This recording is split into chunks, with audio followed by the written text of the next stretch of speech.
Good evening. Thank you for watching. Assalamu alaikum. Peace be upon you. This is a short video just to give an introduction to quite a fascinating book by the renowned philosopher Antony Flew. This is the title of the book, There is a God. As you can see, it also says how the world's most notorious atheist changed his mind.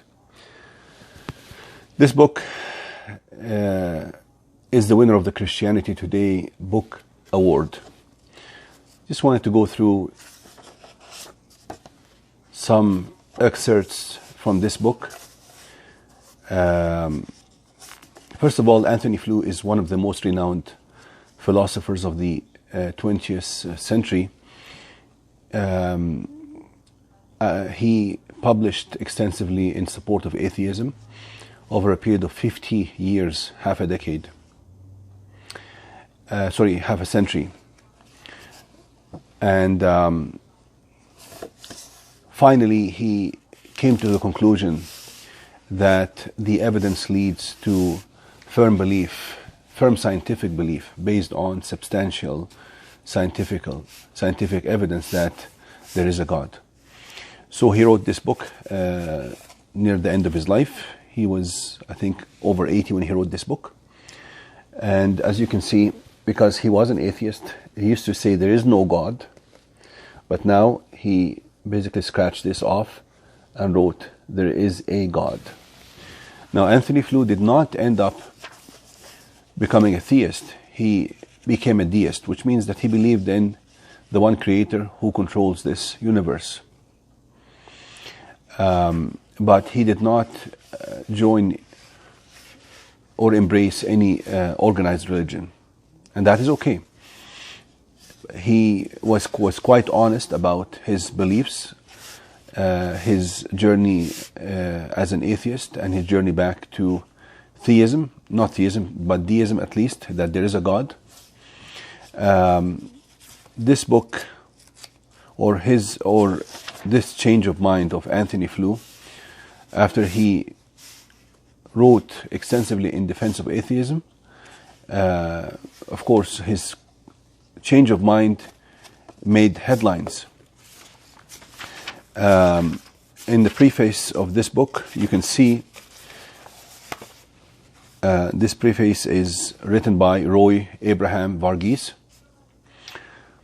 He says here, famous atheist now believes in God. And then it says, one of the world's leading atheists now believes in God. More or less, based on scientific evidence. He says that this quotation, that famous atheist now believes in God, this was the headline of a December 9, 2004 Associated Press story that went on to say, a British philosophy professor who has been a leading champion of atheism for more than half a century has changed his mind. This is the significance of this change in mind and how it affected many people of thought.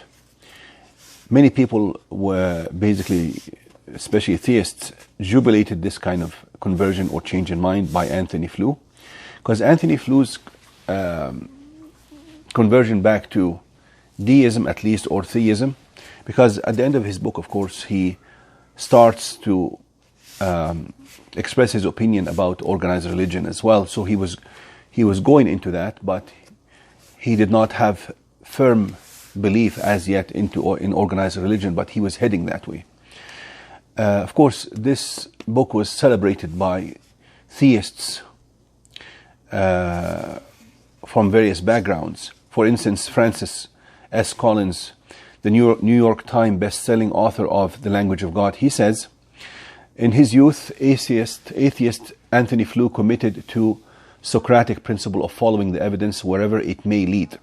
After a lifetime of probing philosophical inquiry, this towering and courageous intellect has now concluded the evidence leads conclusively to God. His colleagues in the Church of Fundamentalist Atheism will be scandalized by his story, but believers will be greatly encouraged. Michael Behe, for instance, the author of Darwin's Black Box and the Edge of Evolution, he says, a stellar philosophical mind ponders the latest scientific results. The conclusion is, a God stands behind the rationality of nature. These are great minds who are writing these comments, and of course Anthony Flew is a great mind himself at his own right, especially that he was an atheist for so long. But this conversion of his, actually, as he states in his book, it took him 20 years of thought until he came to that firm conclusion, and he stated all his evidences in this book. So this is a book that I would recommend very strongly for people who are concerned with such subjects. I would recommend it to atheists. I would also recommend it to theists who want to learn the arguments behind that support their belief. John Polkinghorne, the author of Belief in God in an Age of Science, he says, there will be considerable interest in the clear and accessible account that Anthony Flew gives of the pilgrimage of reason. And this is actually, this description, pilgrimage of reason, is how Anthony Flew described his conversion. He called it pilgrimage of reason. He used philosophical logic and reasoning to come to this conclusion. This was not a conclusion that he was pushed to by any kind of organized religion or kind of spiritual experience, as he clearly states in this book. Also, he says here, John Polkinghorne, he says that Anthony Flew gives of the pilgrimage of reason which has led him from atheism to belief in God. Richard Swinburne, the author of The Existence of God, he says, Anthony Flew has been for most of his life, a very well-known philosophical champion of atheism. He has now written a clear and readable book tracing his path back to theism, revealing his total openness to new rational arguments. And the praises go on and on about this book and its author. I will read one more comment made by John Hick, Fellow of the Institute for Advanced Research in Arts and Social Sciences, University of Birmingham. He says, this is a fascinating and very readable account of how a distinguished philosopher who was a brilliant atheist for most of his working life came to believe in the intelligent design of the universe, and hence deism. This book will provoke as much debate as his previous atheist writings, and so on. The praises go on and on.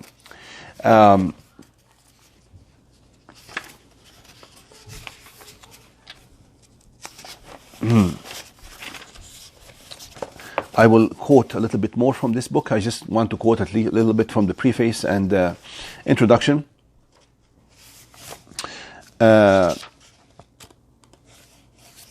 Roy Abraham Varghese mentions here, he says, it is not too much to say that within the last 100 years, no mainstream philosopher has developed the kind of systematic, comprehensive, original, and influential exposition of atheism that is to be found in Anthony Flew's 50 years of anti-theological writings. Imagine this man spent 50 years establishing the basis for atheism, and then after 20 years of thought, the last 20 years of those 50 years, he started doubting his thoughts and the basis of his atheism, and he started using logical thinking again, and he traced his way back to deism, to believe in God.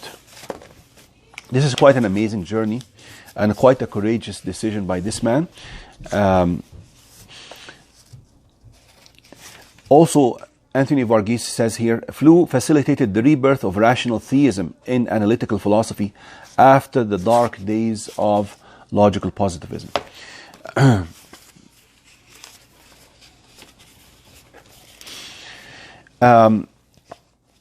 Later on, Anthony Varghese, who wrote the preface of this book, he talks about Dawkins a bit. Richard Dawkins, a famous atheist and biologist. He says, Richard Dawkins mentions that Bertrand Russell was his role model. And he described him as a determined opponent of organized religion. This shows you the deception of some atheist scholars. Because this is what Dawkins says about Bertrand Russell, but what does his own daughter say about him? And what does Bertrand Russell say about himself? Bertrand Russell's daughter Tate, she says, and that is in the autobiography that she wrote for her father, she says, nevertheless, well, this is what Tate says, that the whole life of her father was a search for God. Bertrand Russell, the famous philosopher, the whole of his life was a search for God. So, and then she says, somewhere at the back of my father's mind, at the bottom of his heart, in the depth of his soul, there was an empty space that had once been filled with God or by God. And he never found anything else to put in it. And then Anthony Varghese here quotes something that Russell wrote.